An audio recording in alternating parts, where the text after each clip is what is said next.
Hi, Andy Biggs from Arizona's 5th Congressional District here. Let's just talk about the big, beautiful bill for just a second.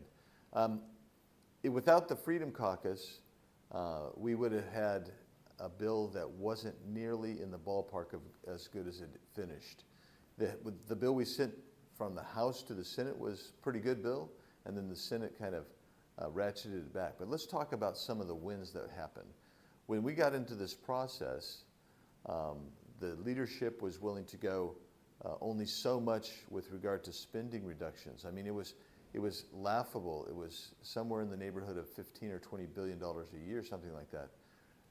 With the urging and the leadership of the Freedom Caucus, we ended up with over $1 trillion worth of reductions.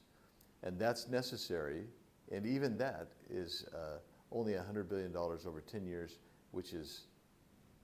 that's nice, that's good, but we have, over that same period, we'll probably increase the deficit. The deficit will continue on about $25 trillion. So it really came our way because of the Freedom Caucus. And that's a really good thing. The other thing is, when you look at the Green New Deal, that's something everybody campaigned on, if you're a Republican, to eliminate Joe Biden's Green New Deal. And the Freedom Caucus got rid of about 50% of that. Actually, we took it about 65%. It landed at about 50% after it came back from the Senate.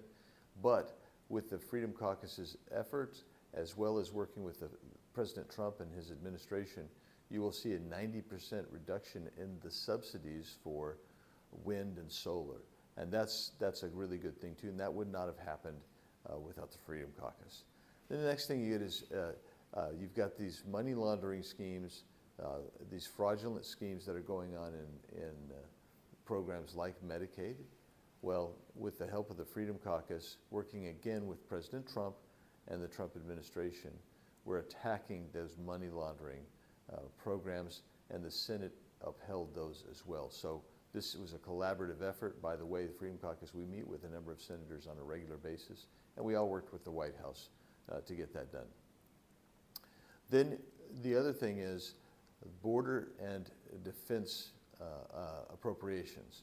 So we gave a whole bunch of solutions because many of us who sit on judiciary and deal with border security are members of the Freedom Caucus. And so when you see that funding that's going there, again, I worked with Tom Homan, who's kind of the border czar, and we put in a whole series of ways to pay for that and to make sure that the funding is there for border security. And then you're seeing some new defense appropriations. And those defense appropriations will actually let us to modernize our weaponry for our men and women who are warriors. So that also happened. These things happened because of the Freedom Caucus. So the next thing is you have Medicaid, which is a huge program. You have SNAP, which is food stamps. Those are big programs.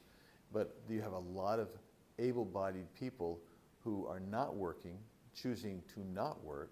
They're staying home, and they're getting those benefits that you as a taxpayer are paying for. So we got the work requirements in for both Medicaid and SNAP.